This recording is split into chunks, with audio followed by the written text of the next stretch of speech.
ओम नमः शिवाय। आप सभी का मेरे YouTube चैनल पर हार्दिक स्वागत है।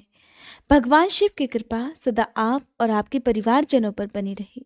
भगवान शिव आप सभी की मनोकामनाएं पूर्ण करें। आज सोमवार के दिन सुनिए सोमवार व्रत कथा। सोमवार के दिन भगवान शिव की पूजा प्रदोष काल में करने से कहा जाता है कि भगवान शिव जल्दी प्रसन्न होकर अपने भक्तों की सभी मनोकामनाएं पूर्ण करते हैं।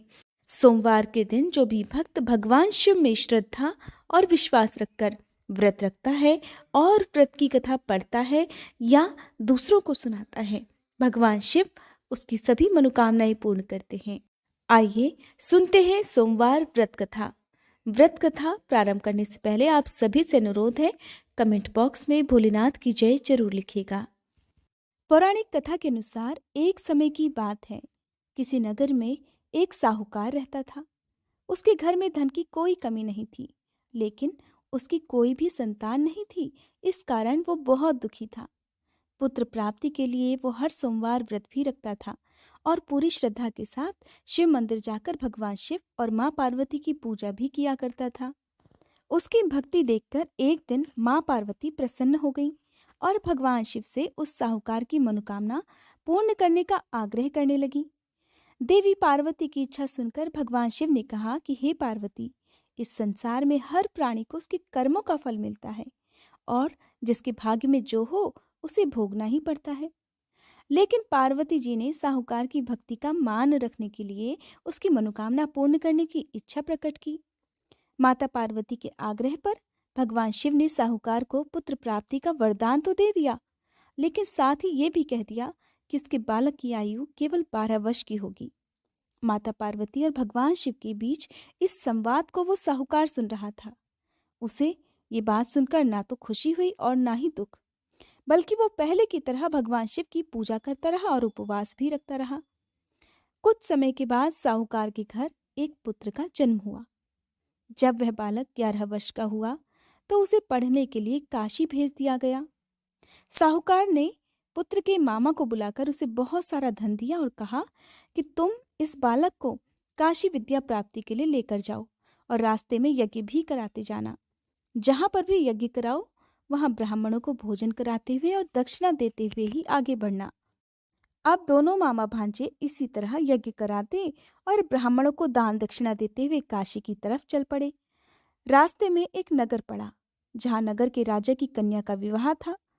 लेकिन जिस राजकुमार से उसका विवाह होने वाला था वो एक आंख से काना था। राजकुमार के पिता ने अपने पुत्र के काना होने की बात को छुपाने के लिए एक चाल सोची। साहूकार के पुत्र को देखकर उसके मन में एक विचार आया। उसने सोचा, क्यों न इस लड़के को दूल्हा बनाकर राजकुमारी से विवाह करा दूं। विवाह के बाद इसको धन देकर विदा कर दूंगा और राजकुमारी को अपने नगर ले जाऊंगा। लड़के को दूल्हे के वस्त्र पहनाकर राजकुमारी से विवाह करा दिया गया। लेकिन साहूकार का पुत्र ईमानदार था, उसे ये बात बिल्कुल ठीक नहीं लगी। उसने अवसर पाकर मंडप में ही राजकुमारी के चुन्नी के पल्ले पर लिख दिया कि तुम्हारा विवाह तो मेरे साथ हुआ है, लेकिन जिस राजकुमार के संग तुम्हें भेजा जाएगा वो एक आंख से काना है। मैं तो काशी पढ़ने जा रहा हूँ। जब राजकुमारी ने चुन्नी पर लिखी बातें पढ़ी तो उसने अपने माता पिता को ये बात बताई। तब राजा ने अपनी पुत्री को विदा नहीं किया, जिससे बारात बिना दुल्हन के ही वापस चली गई। दूसरी ओर साहूकार का लड़का और उसका मामा काशी जा पहुंचे। वहां जाकर उन्होंने यज्ञ किया। जिस दिन लड़के की आयु 12 साल की हुई उस दिन भी यज्ञ रखा गया। लड़के ने अपने मामा से कहा, मामा आज मेरी तबीयत कुछ ठीक नहीं है। मामा ने कहा कि तुम अंदर जाकर सो जाओ। शिव जी के वरदान अनुसार कुछ ही देर में उस बालक के प्राण निकल गए। मृत भांजे को देखकर उसके मामा ने विलाप करना शुरू कर दिया। संयोगवश उसी समय शिव जी और माता पार्वती उधर से जा रहे थे। माता पार्वती ने भगवान शिव से कहा, हे स्वामी, मुझे इस व्यक्ति के रोने का स्वर सहन नहीं हो रहा। आप कृपया इस व्यक्ति के कष्ट को अवश्य दूर करिए।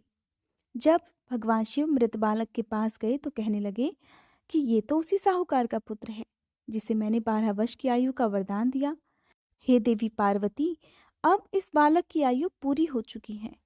लेकिन ममता से विभोर होकर माता पार्वती जी कहने लगी, हे महादेव, आप तो सभी के दुख दूर करते हैं, अपने भक्तों की मनोकामनाएं पूर्ण करते हैं।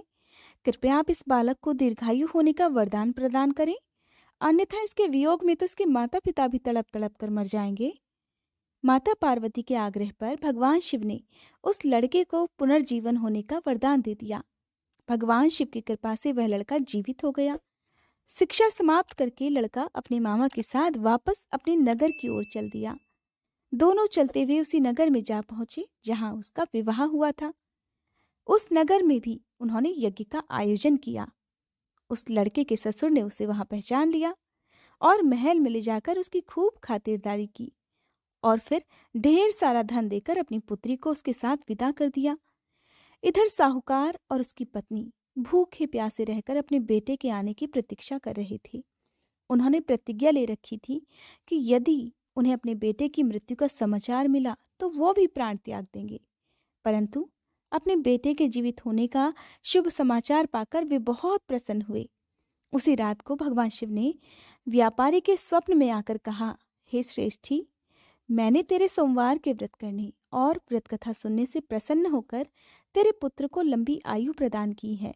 और इस प्रकार जो भी भक्त सच्चे मन से सोमवार का व्रत रखता है या इस कथा को सुनता है और पढ़ता है, उसके सभी दुख भगवान शिव दूर कर देते हैं और सभी मनोकामनाएं भी पूर्ण कर देते हैं। हे भोलेनाथ, जिस तरह से आपने साहूकार के दुख को दूर किया, उसी तरह से इस कथा को सुनने वाले सभी भक्तों के दुख दूर करना। भक्तजनों, ये थी सोमवार व्रत कथा। उम्मीद करती हूँ आज की ये वीडियो आपको पसंद आई होगी।